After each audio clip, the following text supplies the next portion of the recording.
Hello students, good morning to all of you. This is Abhishek Agnihotri, your maths teacher from Springdale College, PLB. Welcome you in Maths Planet. Today we are going to start exercise 8.3 and first question is there on the screen. So let us go through first what is given information in this question. LM and O is a trapezium such that LM parallel to MO. So we will draw a trapezium here.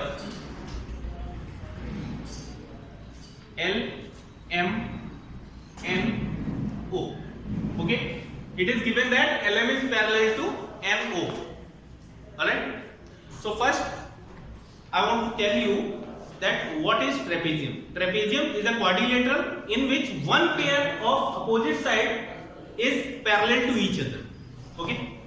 One pair of parallel side. Either of the pair it can be. या तो ये दोनों parallel होंगी आपस में और या फिर ये दोनों पैरेलल होंगी. तो क्वेश्चन में गिवन है कि LM वाली जो बेस लाइन है वो टॉप लाइन के पैरेलल है. ओके. आगे क्या दे रखा है? If P and Q are the midpoints of LO and MN. P is midpoint of LO and Q is midpoint of MN. Join. Now it is given in the question LM is 5 cm and NO is 10 cm.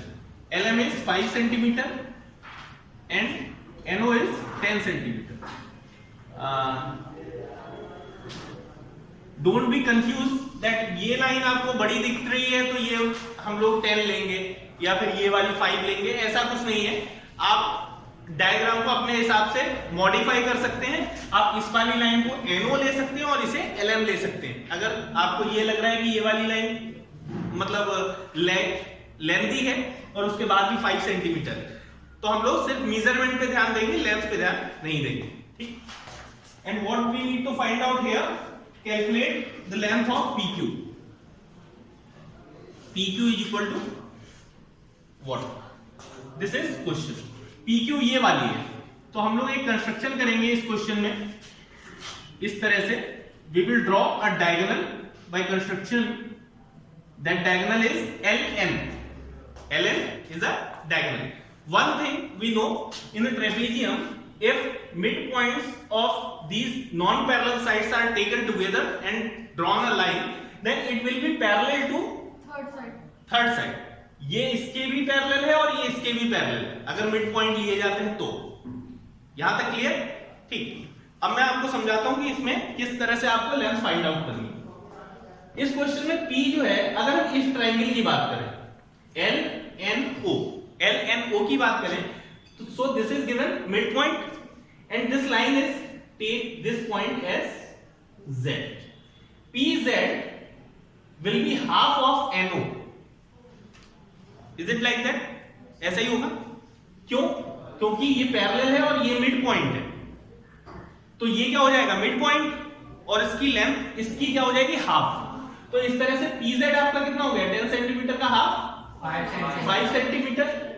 Similarly, when we apply midpoint theorem in NLM, then what we will get here? 5 centimeter is this, so the length of QZ will be 2.5 centimeter. We can write it as PQ equal to PZ plus QZ. Length of PZ is 5 and this is 2.5 by midpoint theorem. So final length of PQ is 7.5 centimeter. In question you will write all the details which are explained in this question by yourself. Okay, if you find any difficulty then you can ask in comment box. Now we are moving forward towards next question, question number 2. Okay, so let us go through question number 2. ABCD is a trapezium. In the question it is given ABCD is a trapezium. Again we will draw a figure in which two lines are parallel to each other, or we can say one pair of opposite side is parallel. AB is parallel to CD. Yes, ABCD is a trapezium in which AB parallel to CD. M and N are the midpoints of AD and BC. AD का midpoint और BC का mid point respective क्या है, m and n। इसका mid point m है और इसका mid point n है। Okay, AB is given 12 centimeter, AB is given 12 centimeter and MN is given 14 centimeter. It is given 40 centimeter, this complete length.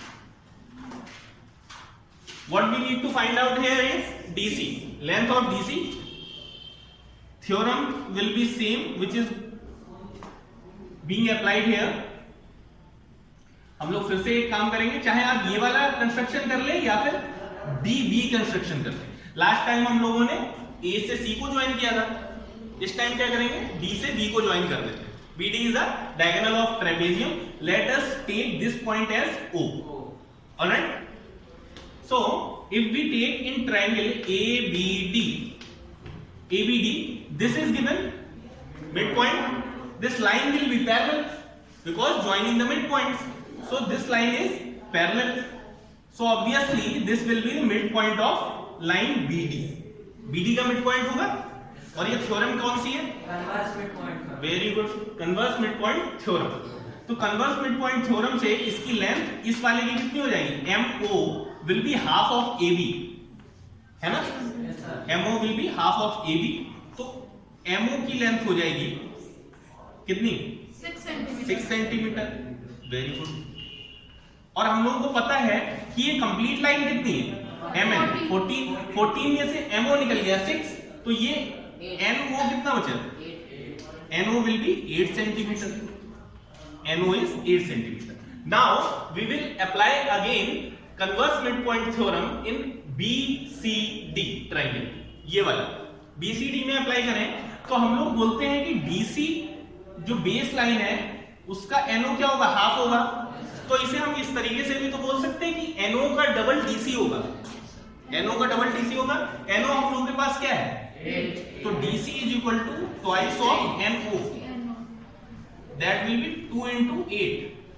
The final answer is 16 centimeter. Isn't it easy? Okay, you can solve it by yourself. Okay, now moving forward towards third question. Okay, so guys, let us go through details of question number third. Question number third में given है, if AD and BC are equal sides of isosceles trapezium ABCD। तो कुल मिला के सबसे पहली बात यह है कि ABCD क्या है, ट्रेपेजियम है। और आइसोसेलेस ट्रेपेजियम उसे कहते हैं जब हम लोगों की नॉन पैरेलल साइड्स जो होती है वो लेंथ में क्या हो, इक्वल। ओके, जैसे आइसोसेलेस ट्रायंगल में क्या होता है, दो साइड्स इक्वल होती हैं, ऐसे ही आइसोसेलेस ट्रेपेजियम में जो पैरेलल साइड्स हैं वो नहीं, उसे छोड़ के जो नॉन पैरेलल साइड्स हैं वो कैसी होंगी, लेंथ में इक्वल होंगी। So we can say that here DA is given equal to BC, ये मान सकते हैं ना, DA is given equal to BC। and next point is prove that angle A will be equal to angle B। to prove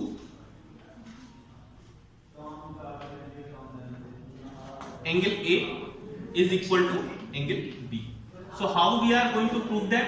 भाई एक ही तरीका है angle proof करने के लिए, क्योंकि अभी तक हम लोगों ने मिड पॉइंट थ्योरम ही अप्लाई किया है और मिड पॉइंट थ्योरम में एंगल की तो कोई बात आती ही नहीं है।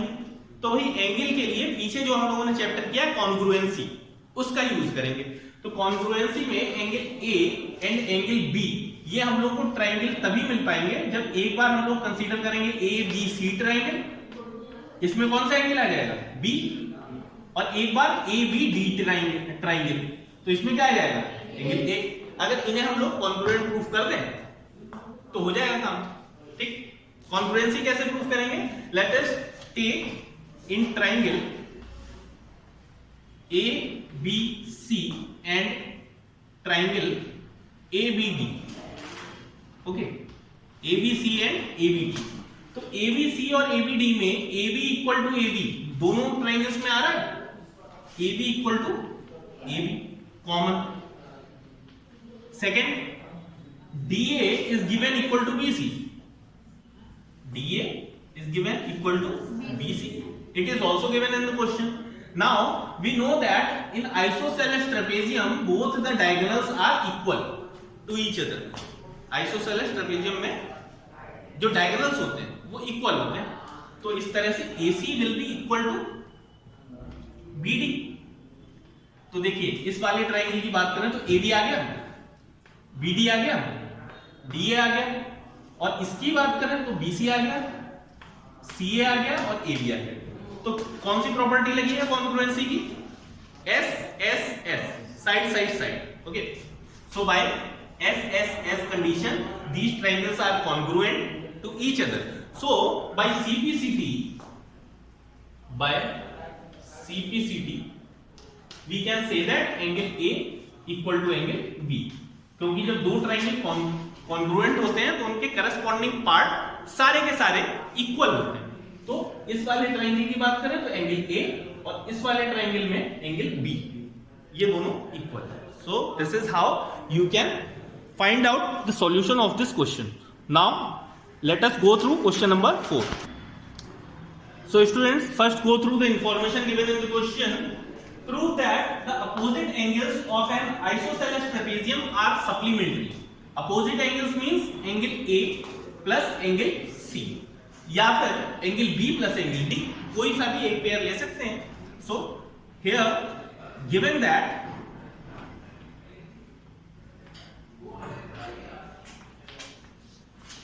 ABCD is an isosceles trapezium.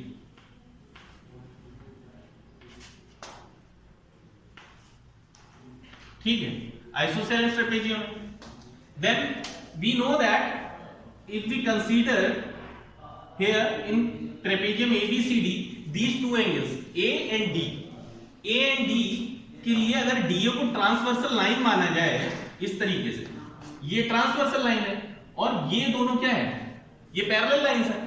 तो ट्रांसवर्सल लाइन जब पैरेलल लाइंस के थ्रू जाती है तो इंटीरियर एंगल्स का सम, एडजेसेंट इंटीरियर एंगल्स का सम सप्लीमेंट्री होता है. This is a property of parallel lines. जब भी पैरेलल लाइंस हम लोग ड्रॉ करते हैं तो हम लोगों ने पढ़ा है कि ये वाला एंगल इसके इक्वल होता है और ये वाला एंगल इसके भी इक्वल होगा, ये करस्पॉन्डिंग एंगल होते हैं. बट अगर हम लोग इंटरनल एंगल्स दोनों लेते हैं, इंटीरियर एंगल्स लेते हैं, तो इनका सम होता है 180 degree. Okay, this is property of parallel lines. So angle D plus angle A will be 180 degree. But as per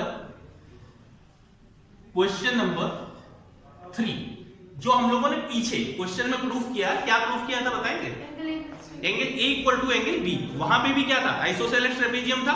तो angle A equal to angle B, that was proved there. Sorry, angle A equal to angle B. So can we put the value of A here?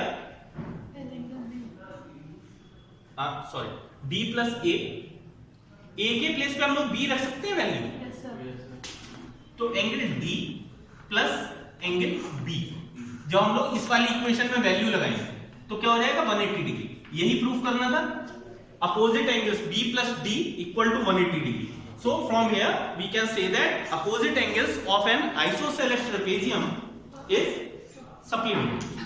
ठीक है, एक चीज आप लोगों को ध्यान रखना है, अगर क्वेश्चन नंबर 3 और 4 साथ साथ हैं तो हम लोग कह सकते हैं कि from previous question we can say that.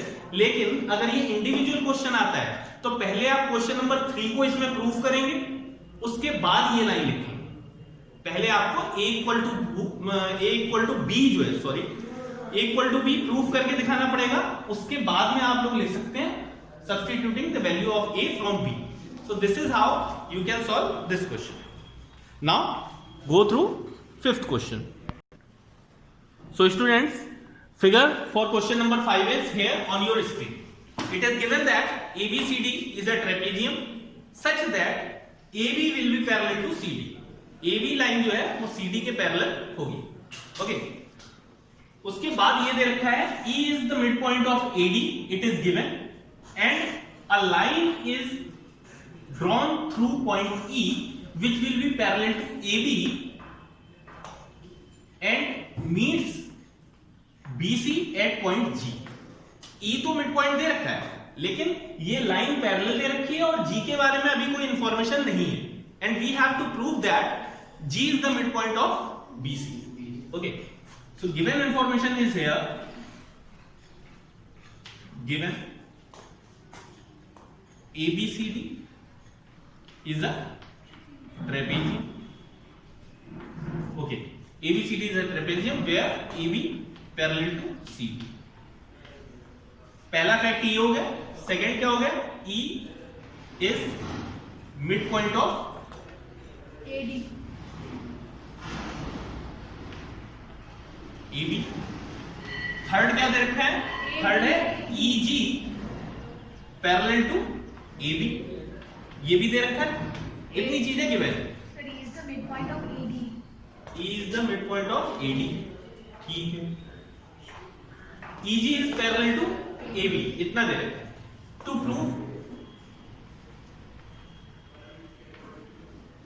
prove G is midpoint